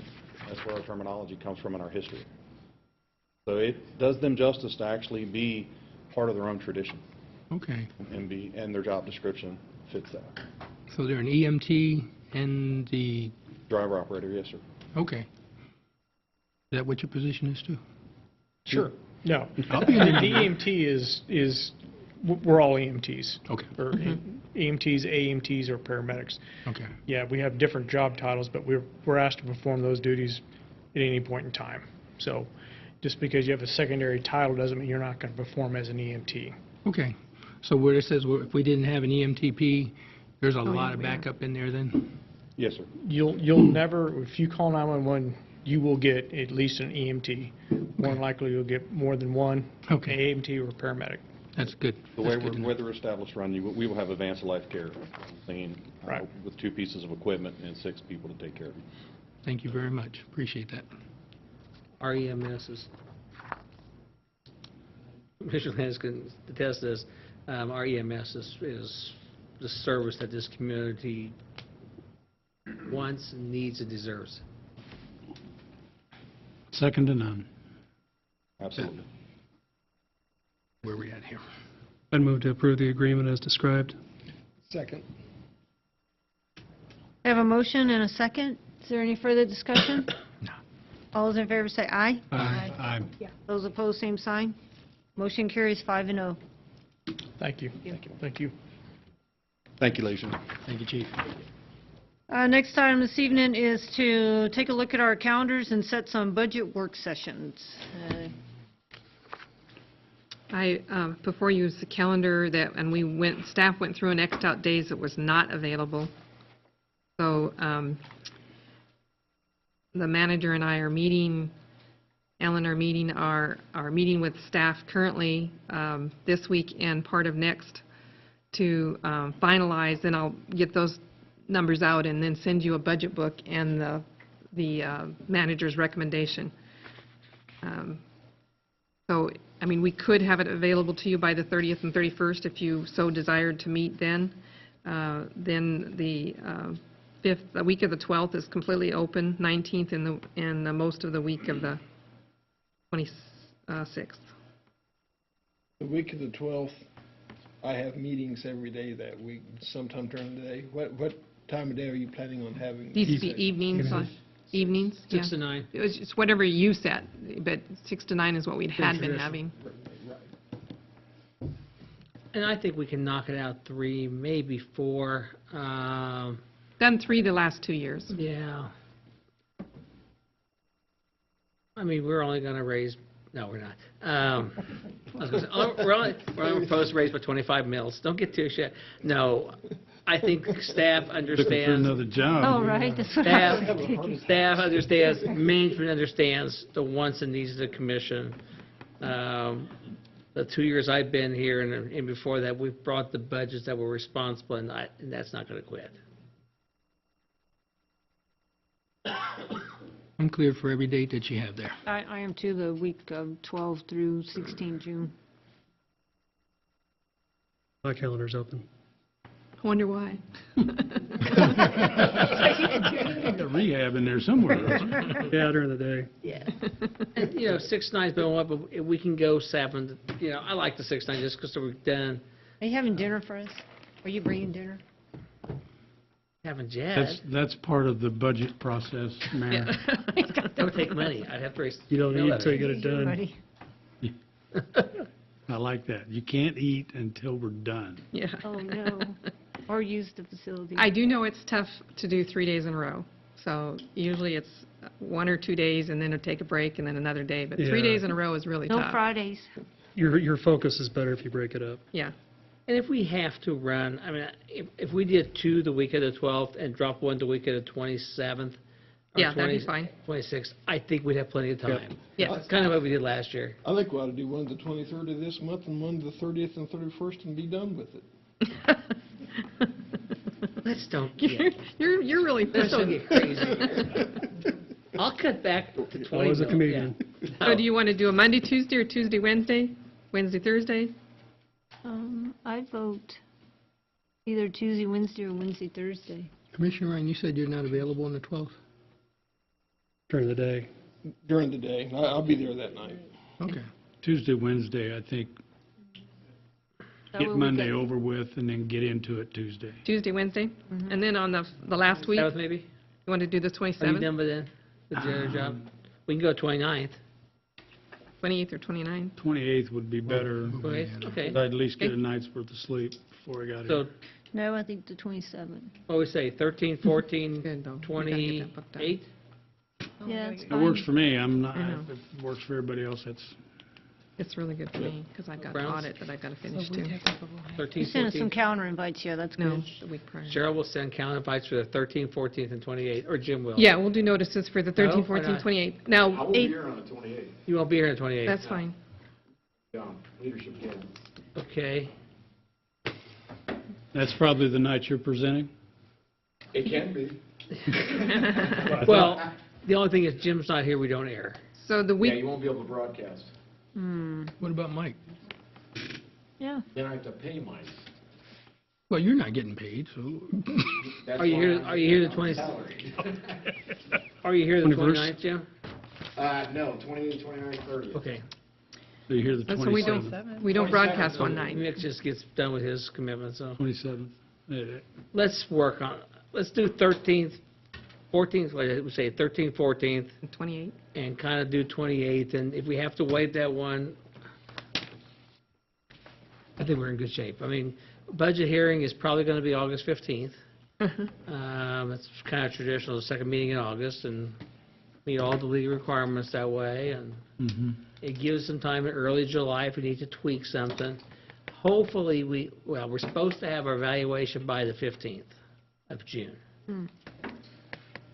That the state law moved that from July 1 to June 15th, which is going to help us. Right now, we're basically thinking it's flat, I mean, normal process. So we will have budget books and documents to you the week prior. Give you a week to review them. By the 5th, or week of the 5th, yeah. 6th, 5th or 6th, we'll deliver them Yeah. either later on the 5th or early on the 6th. They'll be here that night, we can just give them That's to true. them. Yeah. I like getting it We can delivered. plan it for the 27th and see how it goes. Okay, Yeah. so 27th? 13, 14, 27, okay. Somebody gonna send out an invite? Jim, Cheryl? That's Got fine. it. It's fine, Thank you. got it. We got it. Got her. Hey, moving right along, next item is to go into executive session, attorney-client privilege. Invite the attorney, myself, 10 minutes. Inviting the city attorney and the city manager, 10 minutes. So moved. Second.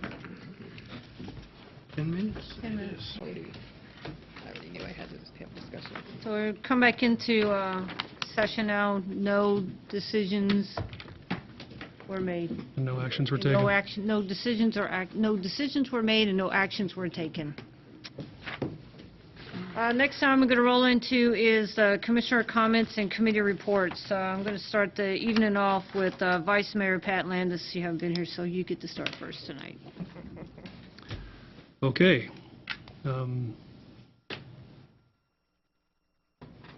think it was great that we honored the first responders and the public works folks that do so much hard work for our city. We'd be lost without you. We wouldn't have a city. And I have personal experience with our first responders who were able to achieve warp speed to get to Topeka to get me there. And I had really exceptional care at Stormont Vale in Topeka, and that's the reason I'm here today. So I'm very, very fortunate. And there's a lot of cities around, but you don't really have a community unless you have friends. And I am very fortunate to have many friends here, and then, of course, my group in Topeka. There were many people that reached out to me in many different ways that through their thoughts and prayers and cards and well wishes and supported my wife. And I had some people even mowed my yard while I was gone, too, and I was very appreciative of that. But I'm very fortunate, and I'm very glad to be that this is my hometown. So that's all I have, Madam Mayor. Thank you, sir. Commissioner Ryan? I too am glad that we recognize the firefighters and Public Works, because what you guys do for the city, the community, keeps us going. I have a daughter-in-law that's still alive because of what the firefighters did in the past, and I greatly appreciate that. And I will pass it on because I think we have more coming. Thank you, sir. Commissioner Sands? My hat's off to all the emergency responders, police, fire, the soldiers. Just thank you for what you do, and thanks for improving our insurance. You guys do great work, and consequently, the constituents and residents, we get some reprieve from that, which is good. Attended the CVB board meeting, but before that, I want to talk about an event that I attended a couple of them on a Sunday. The J.C. Bowl had a pro bowling tournament. Those gentlemen rolled. That's all I can say. After 17 games, they were 50 pins separated them. That's when I left, and they were starting to get down to, I think it was the last 8. Came from California. I think there was one from Texas. The guy I was watching, the leader, was from Iowa. Tom Hess. Oh, my goodness. But when he gets mad, he gets mad. But he managed to stay in first place for the entire time that I got to watch him. Very professionally run, very professional. I didn't hear any negative comments out of them. They enjoyed Junction City, I believe. Couple of things that happened. The 1st Infantry Division had approximately 500 people. The officers of the 1st Infantry Division, they enjoyed it so much, 40 surveys were put in. All 40 of them were positive. There was no negative comments, and they're attempting to break their contract that they have for D.C. because they feel they get a better response here, and they can grow the event even more. They had a significant number of turnouts. Just a great event. They loved the courtyard. They loved the community. This is where they said they should do them all the time, which makes sense to the divisions here. After that, we had a heating and air at the courtyard and at the lake. Great deal. Sunday is Run for the Wall. If you want to hold a flag, we got a position for you. Be in the park, and graduation's on Saturday, so everybody can actually attend the Run for the Wall on Sunday. Hotelers meeting. Sports facilities. Float Your Boat is coming up, and that's in August 12th. And there's going to be a lot of stuff put with Float Your Boat. It's the 50th year of the reservoir. We call it the dam. And that's what we're doing, Float Your Boat. We won't do a color dash, but we'll be doing a pro bike. We're working on a pro bike. It'll be a run, walk, and some other type of event, but look for more to come forward on that. But it's going to be a great event. And if this pro bike thing comes in, they're looking for commissioners with a bike or city staff that has a bike to take the first loop. It's about 10 miles. And if you're at the lake and we start at the gathering pond and you go up, I just think about hills. And so I have a bicycle, but I'm not committing to it. But they're looking for, if we could get the whole commission with bicycles, not motorcycles, it'd be a great deal. Have a mountain Wrong bike. kind of bike. Yeah. Mine's got a big motor on it, Jim. We're looking Pedal at, bike. we got to put the feet down and make them move regularly to make the wheels go Jim, round. you and I can do it. I will probably be there. And stuff for floorboards. And it's one lap, so it's only 10 miles, but the pro guys will do... It's only 10 miles. They're going to do 5 laps where we just do one and It'll come only on take in. you 10 minutes. That'll take me about half hour. A mile a minute. And that's it. Grandview Plaza reported that they're doing recycling, so they're on board. And I suggested them that we go out to Fort Riley and look at their $1 million machine. They've been pushing for us to come out just to see that see what we can do or what they can do for us. Anything that has 1 to 7 on it, they recycle. Styrofoam is 5 and 6, just to let you know. Madam Mayor, that's everything that I have. Thank you. And Juneteenth is, we still got time. We're looking for volunteers and sponsors. Oh, one last thing, I'm sorry, Madam Mayor. I do have a coffee tomorrow morning at 8 o'clock. The IHOP was gracious enough to tell me, like, why can't you use our back room? And so I didn't get the word out, but there'll be a few people there. So tomorrow at 8 o'clock, I'll have a coffee in the back room at IHOP. If there's anyone that likes to come and talk to me and just talk about city business, I'll be there. Initially, the assistant city manager was come in, but this thing went past me so quick. Well, we have staff meeting at 8:30, so. I won't see you, but we'll schedule the next one. next month after this meeting. Madam Mayor, thank you very much. Thank you, Jim. Commissioner McAllister? The Chamber had their annual audit performed. There were no significant findings. There was a few minor suggestions that were made for the Finance Director, and it was more working with the auditor. The auditor claimed that it was a very good job performed by the Finance Director, and all the funds were in order, and there were no findings. I've been working here recently with an image committee, the Junction City Image Committee that was formed through the Chamber. And so there's, the question is, at some point, we as a city and as a commission need to decide where we're going. We've been taking care of blights, and we've been doing the things, and we had some things earlier tonight that we talked about. And we still have a focus for cleaning up, especially the entrances of the city, which has been a good effort and a good program. I got to thinking just recently about the $1 million road from I-70 to 18th Street, and the couple $1 million that we're putting in with state funds and with city funds, and we have $1 million walk path that's going to go in from Rucker Road to the middle school, and we're doing some things to better our entrances to the city, and I really think it's looking better, and it's starting to look better. But as I drove down Washington Street, and Grand Avenue, there are some private housing, and there is some commercials buildings out there that need to be cleaned up. We have folks driving down that brand-new road, and we got tons of accolades about how we made our city look so much better by putting in the new roads. All the new asphalt, all the new paint, all the handicapped sidewalks. Everybody's pleased with that. But on that same token, and I'll be very quick, hopefully, I just took some pictures today, and I challenge not only the community and not only these business owners, but I challenge the city and this commission to do something about the view shed of our city. We need to start doing something. We need to have teeth into what we want our city to look like. For years now, we've drove up and down Washington Street and Grand Avenue with blinders on. I'm going to take the blinders off. This here is a hotel everybody knows about. It used to be a swimming pool. It used to be a Denny's where the grass is now in a swimming pool.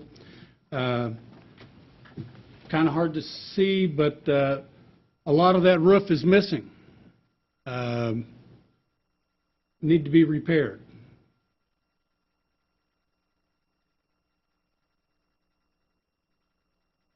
There's a dead tree sitting out front. The bushes haven't been trimmed. The grass is growing up in the cracks. There's part of the roof coming off. There's the back of the Dairy Queen. The back of the Dairy Queen's looked like that for 2 years.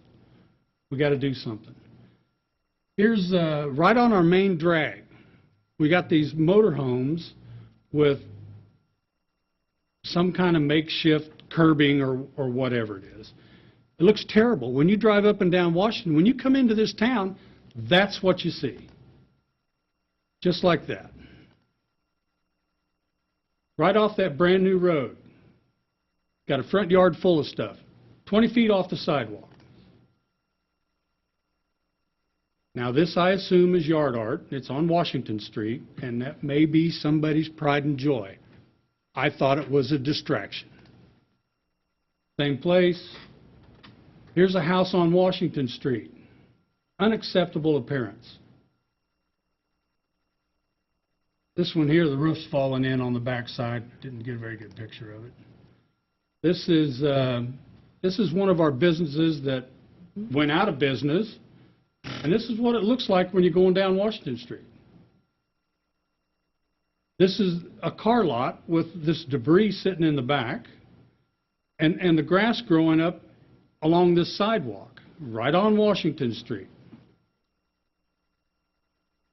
That one's probably not as bad. This beam's fallen down in front of this house, and obviously they got kids there, and lead paint.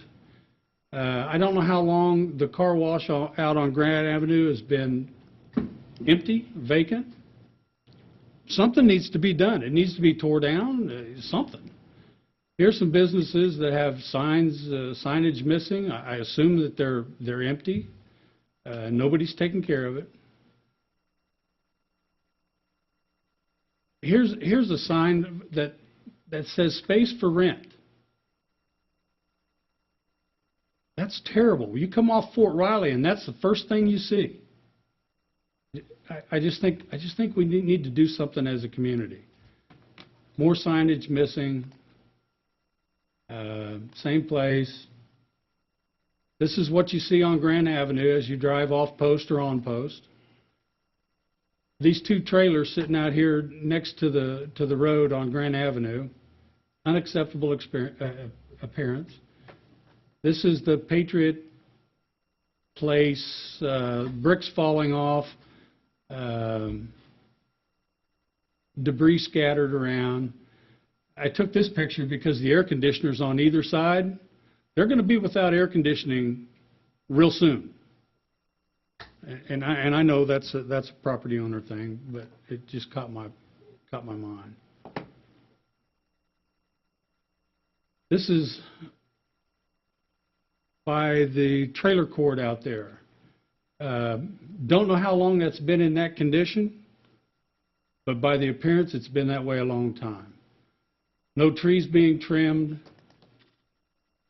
Piece of sidewalk. I don't know how many people use that sidewalk up and down Grant Avenue, but if they're pulling a stroller, they can probably get enough speed up. Maybe they can jump 2 or 3 strollers. Another business with the storefront falling apart. Some trees in the right-of-way, been dead for years. I don't really know why they're there. Bramlage Park. We've got a nice park down there. Nice grass is cut, looks nice. Got these diseased trees. Their own sewer plant. We have diseased trees in our own sewer plant. Here's Main Street on Washington Street. I think 700 block. There just needs to be maintenance. I know that's been there for over a year. This house here is right on the way to the middle school, within 2 blocks of the middle school, a block away from the post office. Kids walk up and down this sidewalk all the time, and all that lead paint on the front of this porch is falling off. Where it's going, I have no idea. Something needs to be done. And then on Highway 77, the grass is almost 4 foot tall right at this corner. It won't be very long, and you cannot see from here to here.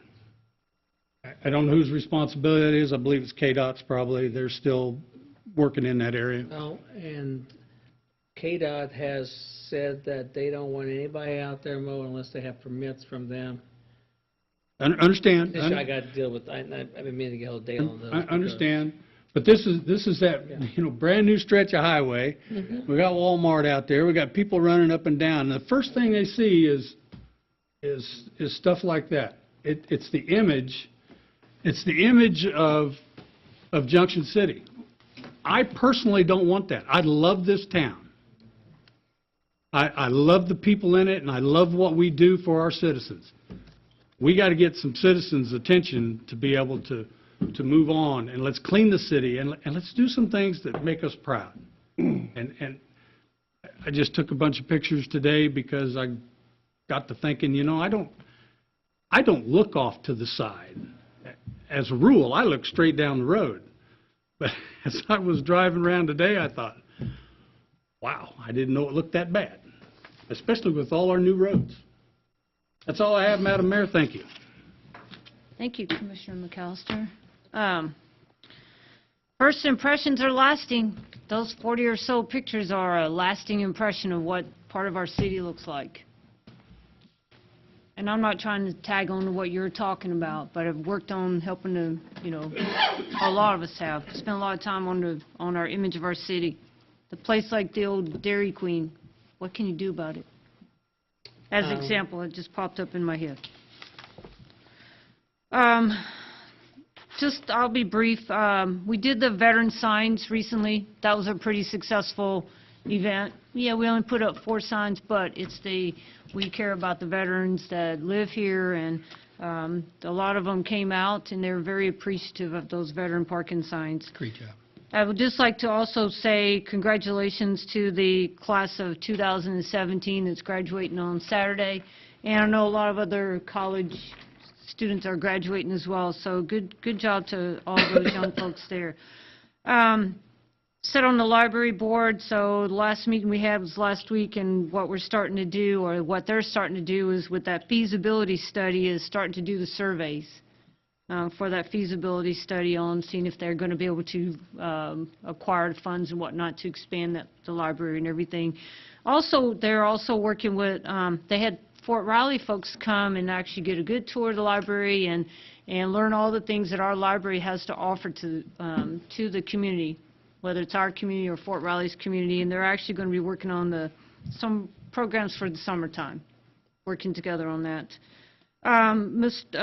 City manager and I met real recently. We had some Girl Scouts reach out to us that are interested in planting some fruit trees as they grow, so that, if you help take care of them and you need fruit, then you're able to go and pick fruit. And so they had a nice little plan on that, and we've shared their what they want to do with the 12th Street Community Garden folks.